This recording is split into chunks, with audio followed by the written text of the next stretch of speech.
د تاوتریخوالي د کمښت دویمه ورځ ده چې د دې اخیز به د سولې په خبرو څومره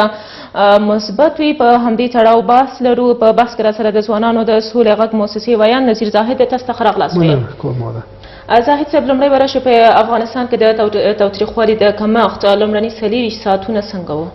بسم الله الرحمن الرحیم. لومړی تاسو ته د شمشاد تلویزیون ټول محترم لیدونکو ته سلامونه او نیکۍ وړاندې کوم. اول خو ټول افغانانو ته دې مبارکي وایو چې موږ د سولې په تړاو باندې یو قدم واخیست. خوشبختانه د سولې دغه کوم پرمختګ چې اوس ترسره شوی او دغه یوه اونۍ د شخړو په کمښت باندې کار کیږي. موږ تاسو ګورو اوس په دغه تېرو 40 ساعتونو کې خوشبختانه چې له ټول افغانستان نه مثبت خبرونه را روان دي. یعنې په هېڅ سیمه کې ډز نه ده سوی او داسې یو د تاوتریخوالي دغه موږ نه لرو، ارقام موږ نه لرو چې هغه د دغه اونۍ کې د سرغړونې سبب وګرځېږي. نو همداسې دغه نن چې 40 ساعته اوس پوره کېږي، دغه نور پاتې موده یم که چیرې په خیر سره همداسې ترسره شي نو موږ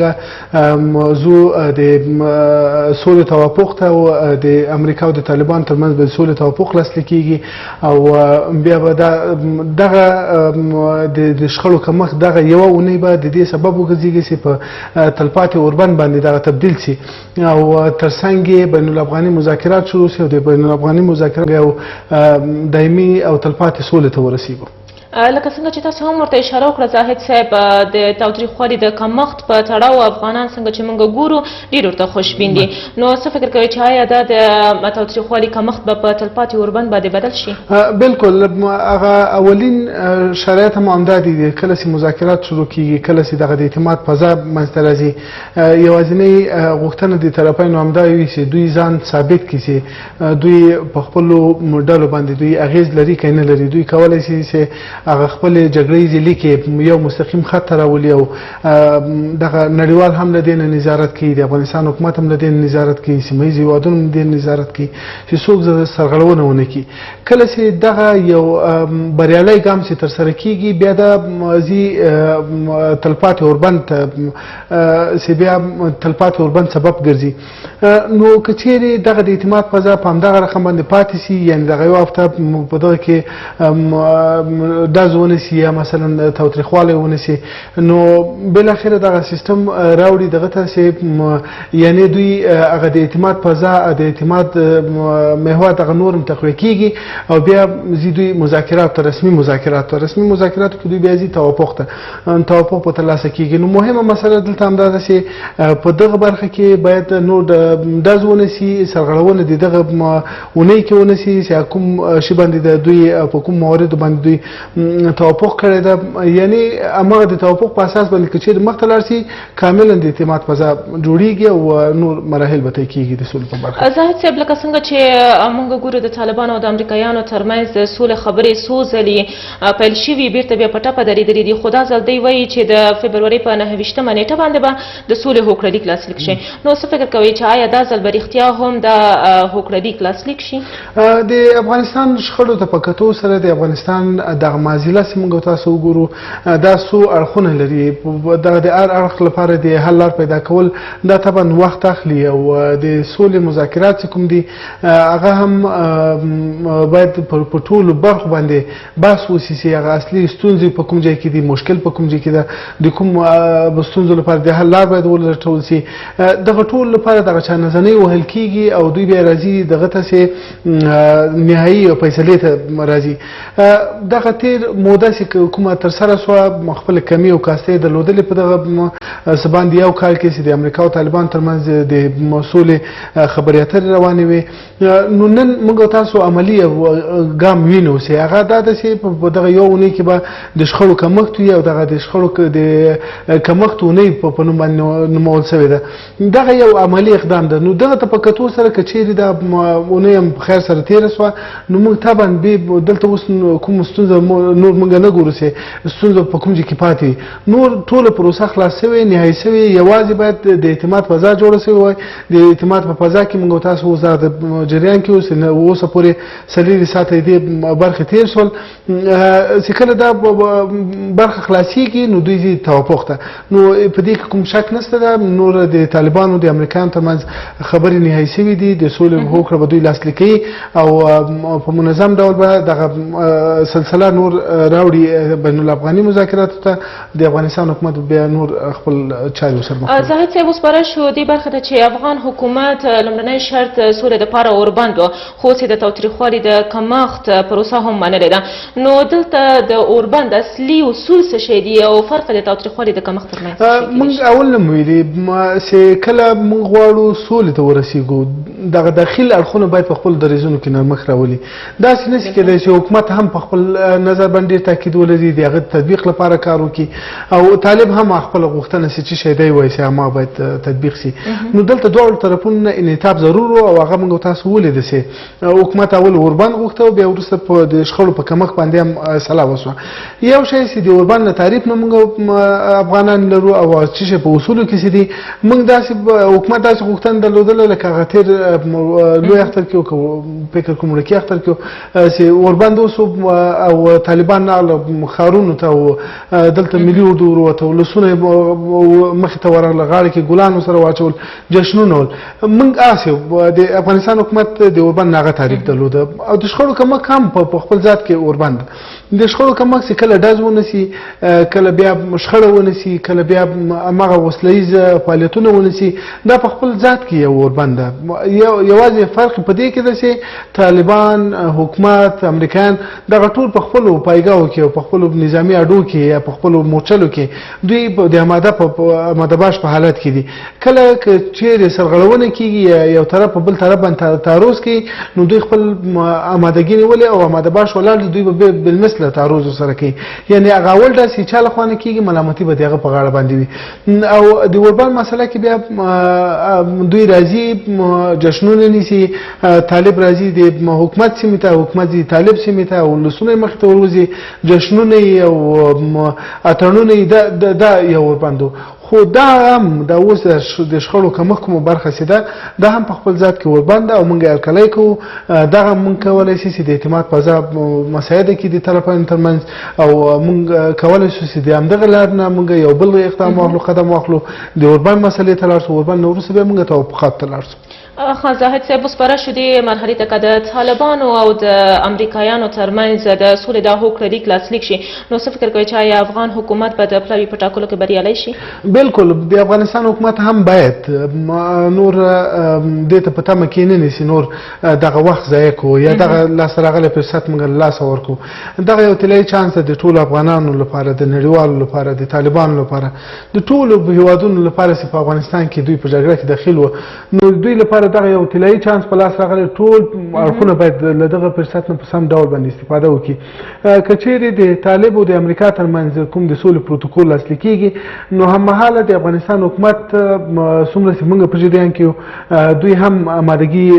باندې کار کوي چې دوی یو داسې ټولمنلی ټیم د مذاکراتو لپاره جوړ کړي چې په هغه باندې د افغانستان سیاسیون د افغانستان ولس مدني ټولنې د افغانستان حکومت ټول په اجماع ولري او داسې یو مسلکي شخص واوسي چې هغه اوسې کولی شي دغه مذاکرات پر مخ ویسي په مسلکي ډول باندې نو دوی هم خپل امادګي نیولې دوی کار ورباندې کوي د افغانستان حکومت او په کار هم همدا ده چې په دې کې نور وخت باید ضایع نه شي او دغه سټپ بای سټپ دغه پروسه تعقیب شي چې نور افغانان له جګړو نه ستړي دي نور ذاتي هېڅ افغان د دې تحمل نه لري چې هغه د نور د خپل اولاد غم وګوري هېڅ مور د دې مزغم نه لري چې هغه د خپل زوی په تابوت باندې اوښ کې توی کړي نور افغانان په څلوېښت کاله جګړه کې ټول دغه د ژوند اصلي ماهیت له لاسه ورکړی یعنې هېڅوک که هغه مخالفه ډله هم د حکومت ده هغه هم له جګړو نه ستړي دي نو په کار دا ده چې اوس دغه نوښتونه منځته راشي د افغانستان حکومت هم لاس په کار شي او دوی د مذاکراتو لپاره یو مسلکي ټیم وټاکي د سیاسي احزابو سره د مشوره ورباندې وکړي د ولس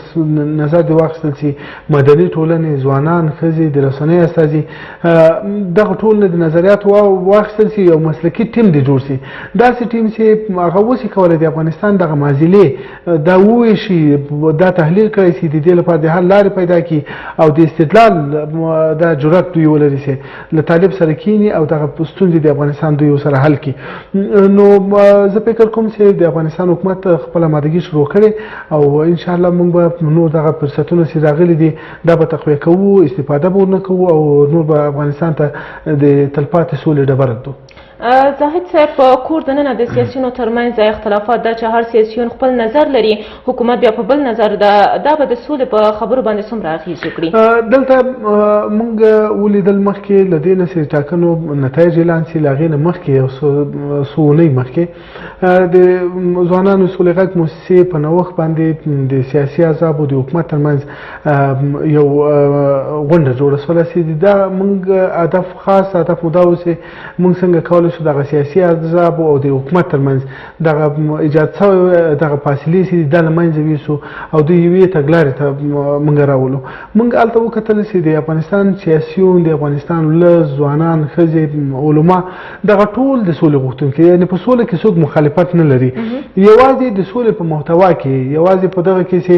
زه خپله طرحه لرم، سیاسي حزب خپله طرحه لري، حکومت خپله طرحه لري، د دغو طرحو د توحید لپاره باید کار وشي او په دې کې عملا موږ اخته یو کار وباندې کوو چې دغه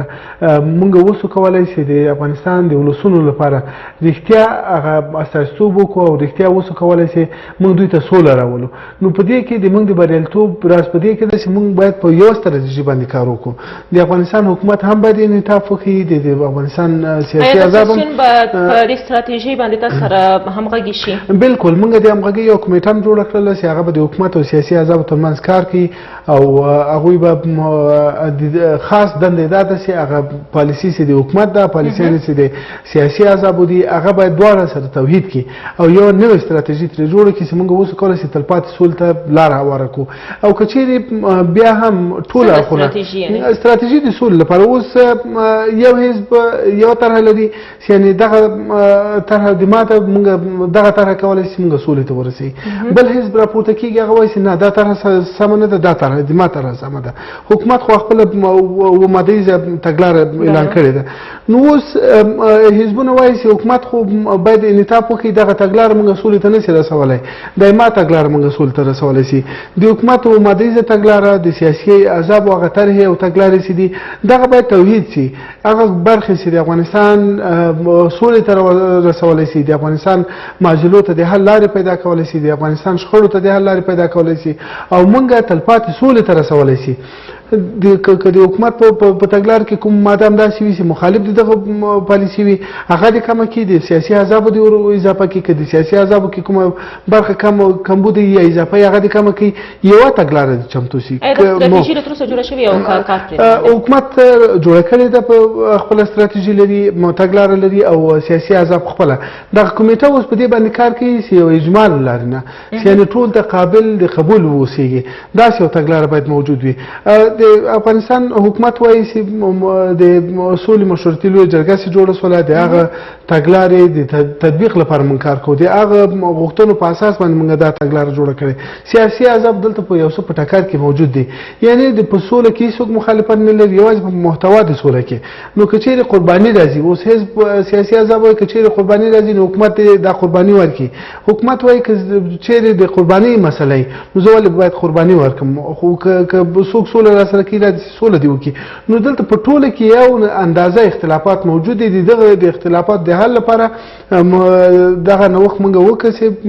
یو کمیټه مو وټاکله، کمیټه ورباندې کار کوي. اوس به موږ په راتلونکو څو ورځو کې د ځوانانو، ښځو، د علماو ترمنځ یو ناسته ترسره کوو، د دوی نظریات به مو راخلو. هماغه کمیټه چې موږ ټاکلې وه په تېر مجلس کې غونډه کې، هماغه کمیټه به هم حضور لري، د حکومت نظریات هم ورسره شریکوي. یعنې په ټوله کې موږ باید مخکې له دې نه چې د امریکا او د طالبان ترمنځ د سولې توافق لاسلیک کېږي، باید موږ یو سیستم باندې کار کړی وي او موږ یو ټیم باندې کار کړی وي، موږ باید په یو تګلار باندې کار کړی وي، یو همغږي مو منځ ته راوړي وي، یو اجماع باید ولرو. په دغه شان باندې باید کار وشي او موږ په دې کې عملا اخته یو کار وباندې کوو. زاهد صاحب را به شوز دې برخه ته چې د ټاکنیز جنجالونه د سولې د خبرو لپاره څه اغېز لري او دا چې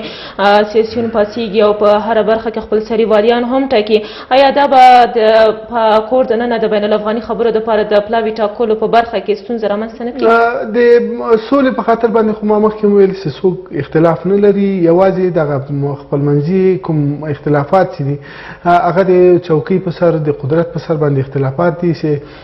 یو طرف هغه اصلا د قدرت نه لرې کېږي، هغه حاکم ټیم په خپل ځای باندې پاتې کېږي، نو طبعا په خپل اعتراضونه کوي. دا مدني حرکتونه دي که چیرې دا خو د هر افغان حق ده چې هغه خپل مدني اعتراض وکړي، خپل غږ تر چارواکو ورسوي، مظاهرې وکړي، خو دا باید سوله ییزه برخه ولري. دا باید د دې سبب ونه ګرځېږي چې هماغه شتمنیو ته زیان ورسېږي یا نظام ته ګواښ پیدا کړي. یو مدني حرکتونه دي، یو سوله ییز حرکتونه دي، یو دا دي چې دوی تخریب منځته راوړي. نو تخریب په حالت کې نه د افغانستان ملت له یو چا تر شا درېږي. نو د اوسني سیاسیونو د حرکتونو ستاسو په نظر آیا دا سوله ییز حرکتونه دي؟ تر اوسه پورې خو تاوتریخوالی منځته نه دی راغلی. موږ چې څومره کتلي دي د تېرې ورځې راهیسې په سرپل کې، بغلان کې، په پنجشیر کې، ځینو ولایتونو کې دغه ستونزې ایجاد شوې، خو له اوسه پورې داسې یو ستونزه نه ده ایجاد شوې چې هغه د تاوتریخوالی منځته راوړي یا د چا شهادت سبب وګرځېږي یا د زخمیتوب سبب وګرځېږي یا د کوم ولایت دروازه راوغورځېږي. دا اعتراضونه دي، دا هر څوک کوي، هره ډله کوي. هغه قدرت نه یو څوک لرې کېږي، نو دا خو افغانستان دی، دلته خو جګړې تېرې شوي دي. موږ له اوسه پورې سیستم باندې باور نه ده پیدا کړی، سیستم موږ نه لرو. دغه ټولو ته په کتو سره بیا هم دا خلک راپورته کېږي. خو خیر دا ډیموکراسي ده، دوی خپل کارونه کوي، اما په سوله باندې کاملا دا خلک اجماع لري. یوازې اوس سولې ته اولویت ورکوي.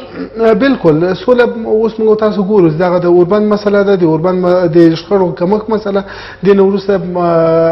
د امریکا او طالبان ترمنځ توافق ده. له هغې نه وروسته بیا موږ زو بین الافغاني مذاکرات تر هغه وخته پورې دغه اعتراضونه به شاید یو څه نرم، یعنې دا اعتراضونه د بین الافغاني مذاکراتو کې د پلاوي ټاکلو کې هېڅ کومه ستونزه نه رامنځته کوي؟ بالکل نه شي رامنځته کولی، ځکه دا خو داسې نه دي چې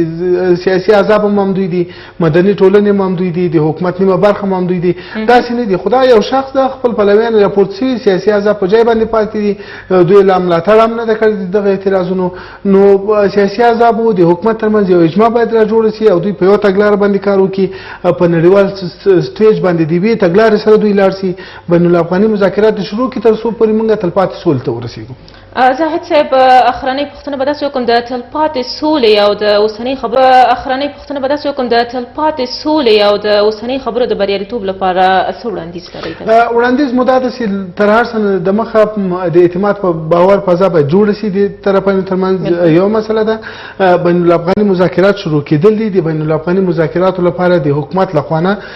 یو مسلکي او کارا ټیم برابرول دي او یو د یوې ستراتیژۍ چې د په دغه ستراتیژۍ او دغه تګلاره باندې ټول اړخونه اجماع ولري، دا برابرول دي. چې موږ اجماع ولرو